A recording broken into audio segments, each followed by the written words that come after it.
बच्चे स्वागत है हमारे ब्राइट एजुकेशन के यूट्यूब चैनल में। तो देखिए ये जनरल साइंस क्लास 9 की पेपर है, ठीक है। क्लास 10 का पेपर मैं कल दे चुका था, तो आज हम आप लोग को देने वाला हूँ क्लास 9 का, ठीक है। तो हाफिली एग्ज़ाम जो हो रही है 2021 की, बहुत सारे पेपर कुछ स्टूडेंट मुझे सेंड भी कर रहे हैं जिसका डिस्ट्रिक्ट का एग्ज़ाम हो रहा है। हालांकि एग्ज़ाम में जो क्वेश्चन है बिल्कुल मिल रहा है, मतलब पूरा का पूरा नहीं मिल रहा है, मतलब वहाँ से मान के चलिए 30 नंबर 40 नंबर का क्वेश्चन वहीं से आ जा रहे हैं। आप अगर सभी डिस्ट्रिक्ट का सोल्व कीजिएगा तो आपका 50 मार्क उठ ही जाएगा, लेकिन सभी डिस्ट्रिक्ट का सोल्व करना पड़ेगा, ठीक है। तो इंग्लिश वाला देखिएगा, लेंचो का डायरेक्ट बहुत सारा क्वेश्चन आया है, हर डिस्ट्रिक्ट में उसी टाइप पे ही क्वेश्चन पूछा गया है। और आपका जो फुटप्रिंट्स विदाउट फीट है क्लास 10 में, वहाँ भी वही, तो क्लास 9 में भी वही हालात बनी हुई है। क्लास 9 की भी कोई इतना चेंजिंग है नहीं। तो मैं रिक्वेस्ट करता हूँ जिस जिस बच्चे का डिस्ट्रिक्ट का एग्जाम हो रहा है, कृपया करके आप पीडीएफ बना के हमें सेंड कर दें और हम इस तरह का वीडियो बना के सभी का हेल्प करें, ठीक है। मुझे भी देखिए ये कलेक्शन करके लाना पड़ता है, तो इसी तरह मुझे कलेक्शन करना पड़ेगा। आपके पास अगर एग्ज़ाम हो रही है तो बहुत सारे स्टूडेंट ने मुझे, उनको थैंक्स भी देना चाहता हूँ मैं। नाम हालांकि उनका नहीं मालूम, किंतु उन्होंने मेरा हेल्प किया। कुछ 2 बच्चे थे जिनका एग्ज़ाम हुआ और वो मुझे पीडीएफ फॉर्म में अपना क्वेश्चन पेपर को सेंड किए और मैं आप लोग को दे रहा हूँ, ठीक है। तो देखिए यहाँ पे ये क्लास 9 की क्वेश्चन पेपर है, ठीक है। एग्ज़ाम हुआ, रिसेंटली एग्ज़ाम हुआ, एक दिन पहले एग्ज़ाम हुआ। यहाँ पे करेक्ट आंसर है कि कौन सा, which of the following is a matter. Matter मतलब जो पदार्थ होता है, पदार्थो बोली को पारो, पदार्थ काक बोली को पारो, पदार्थ हो या तो वो चौकी माने कुर्सी, ठीक है। घृणा, ठंडा, प्रेम, ये सब नहीं होगा, लेकिन चेयर हो जाएगा। Which of the flowing MCQ question है, इसका आंसर मैं ऑलरेडी दे दिया हूँ। Which of the following is example of a chemical change, जो केमिकल चेंज है वो कौन होगा, तो ठीक है, रस्टिंग ऑफ अलमारी, अलमारी में जंग लगना, अलमारी में जो मामोर लग जाता है, जंग लग जाता है, ठीक है, वो केमिकल चेंजिंग है। क्योंकि फिजिकल और केमिकल में डिफरेंट यही होता है, फिजिकल को हम फिर से बदल सकते हैं और केमिकल को नहीं बदल सकते हैं, ठीक है। फिजिकल चेंजिंग की बात बोले तो आप देख सकते हैं कि मोम का जलना वो केमिकल में भी आता है लेकिन फिजिकल है, ठीक है। मोम का जलना हो गया। इसके बाद देखिए पानी से बर्फ बनना है कि नहीं, वाटर से हम उसको सॉलिड में चेंज कर सकते हैं, फिर वेपोरेशन में चेंज कर सकते हैं, फिर वाष्प से फिर पानी बना सकते हैं। जो वेपर होता है, जलवाष्प होता है, उसको हम लिक्विड फॉर्म वाटर में भी चेंज कर सकते हैं। ये सब फिजिकल चेंजिंग है। तो केमिकल चेंजिंग, फिजिकल चेंजिंग आप पढ़ लीजिएगा, ठीक है। तो ये एक ऑप्शन था। ये है सिंबल ऑफ एल्युमिनियम, एल्युमिनियम का सिंबल पूछा है। देखिए ये वाला ऐसा क्वेश्चन पूछता है और आपका एग्जाम में भी पूछेगा। एल्युमिनियम का एल होगा, ए यू मतलब हो जाता है गोल्ड, मतलब सोना, ठीक है, गोल्ड है। सी यू मतलब कार्बन, एन ए मतलब सोडियम, एन ए मतलब सोडियम, और सी यू का कॉपर, सी यू मतलब कॉपर। ये सब का जो नेम है ये याद रखना है, ठीक है, नेम याद रखना है, ठीक है। हु डिस्कवर सेल फर्स्ट, देखिए रॉबर्ट हुक जो था वो पहला डिस्कवर किया था, क्या किया था, सेल का यानी कोशिकाओं की खोज रॉबर्ट हुक ने सबसे प्रथम की थी। देखिए यहाँ पे बंगाली में लिखा गया है तो मैं पढ़ देता हूँ। कोसे आविष्कार कोरियासिलेन, कोसेर आविष्कार कोरियासिलेन, तो कौन होगा, रॉबर्ट हुक, ठीक है। Blood is a type of A which tissue, तो ये टिश्यू पूछा है कि ब्लड किस टाइप की टिश्यू है, तो ये आपका ऑप्शन नंबर ए राइट हो जाएगा, ठीक है। संयोजी उत्तक बोला जाता है। एसआई यूनिट ऑफ स्पीड की एसआई यूनिट क्या है, मीटर सेकेंड स्क्वायर है। उसके बाद एसआई यूनिट ऑफ फोर्स भी पूछ चुका है। एसआई यूनिट का क्वेश्चन आपके एग्जाम में रहेगा। यहाँ पे स्पीड का एसआई यूनिट पूछा है, फोर्स का पूछा है, फोर्स का किलोग्राम मीटर सेकेंड स्क्वायर, ठीक है। तो यहाँ पे ये वाला सी नंबर आंसर होगा। स्क्वायर नहीं है तो किलोग्राम मीटर पर सेकेंड होना चाहिए, metre second. Rate change of velocity is called, velocity जो चेंज होता है उसको क्या कहा जाता है, उसको एक्सेलरेशन कहा जाता है। Option number D right. उसके बाद next number question class 10 number question पूछा है, सॉरी 10 नंबर क्वेश्चन पूछा है। What is the momentum of a object of mass M moving with a velocity v equal to what, mass into velocity, right, mass into velocity हो जाएगा। Option number D right हो जाएगा। वायुमंडल मतलब atmosphere में, ठीक है, oxygen of the found is atmosphere. Atmosphere में जो ऑक्सीजन की मात्रा कितनी है, 21% होती है। उसके बाद क्वेश्चन नंबर 2 पूछा है, convert to 93 degree Kelvin to the Celsius scale, Celsius scale में लेना है केल्विन को, इसका होगा 19.85 डिग्री सेल्सियस, ठीक है। इसके बाद कुछ आपको टेक्निक पूछा है, ये पूछता है name the technique to separate butter from milk, ये आपकी विधि, ये जो है ये बुक के अंदर है, डायरेक्ट क्वेश्चन है, बुक पढ़ जाइएगा। उसके बाद डिफाइन एटॉमिक मास यूनिट पूछा है, write name of a unicellulars organism, ठीक है। तो ऑर्गेनिज्म से क्वेश्चन आता ही होता है, टिश्यू से क्वेश्चन आता ही आता है। न्यूटन्स का लॉ भी पढ़ लीजिएगा, first law, second law, third law, वहाँ से क्वेश्चन मिलेगा। यहाँ पे थर्ड लॉ आया है, 1 न्यूटन कितना होता है, what do you mean by free fall क्या होता है।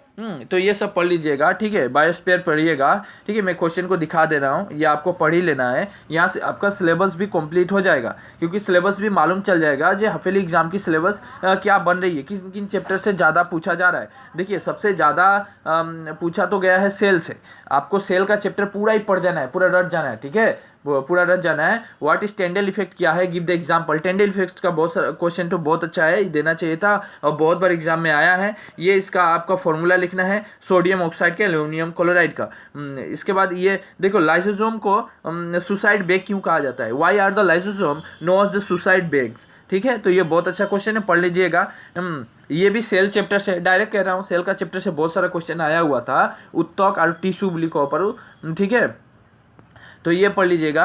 ये डिफरेंस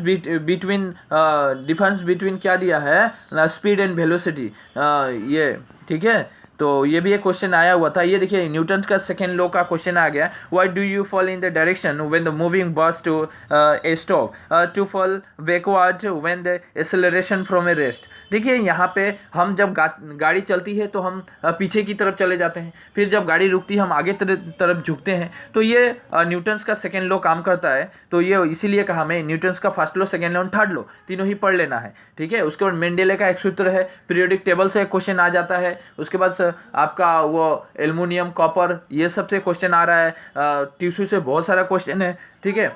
उसके बाद आपका प्रदूषण, पोल्यूशन से बहुत सारा क्वेश्चन आ रहा है। तो यहाँ भी पूछा है what is acceleration due to gravity, ठीक है। उसके बाद राइट एसआई यूनिट भी पूछा है, आप फोर्स का याद कर लीजिएगा, ठीक है, फोर्स चैप्टर से, ठीक है। इसके बाद देखिए पोल्यूशन से क्वेश्चन आई है, देखिए फ्लोटिंग वाटर सोर्स का पूछा, do you know of any activity which may be the polluting water source, ठीक है। वाटर सोर्स मतलब पानी जो है किस तरह गंदा दिन प्रतिदिन होते जा रहा है, उसका कुछ आपको दिखाना है, कारक दिखाना है, और प्लस सॉल्यूशन भी दिखाने से बेहतर होता है कि हम इसको कैसे रोक सकते हैं। लेकिन अकॉर्डिंग टू क्वेश्चन अगर जवाब दिया जाए तो पूछा है यहाँ पे जो वाटर है वो किस तरह पोल्यूशन होते जा रहा है, ठीक है। देखिए आजकल केमिकल का ज़्यादा यूज़ हो रहा है, जितना भी इंडस्ट्री है वो इंडस्ट्री के अंदर से जो भी केमिकल निकलता है, जो भी गार्बेज निकलता है उसको तो पानी में फेंक दिया जाता है। उसके बाद जितना भी लोग आजकल अपना जितना भी घर का सामान होता है, प्लास्टिक वगैरह, बैग हो, कुछ भी हो,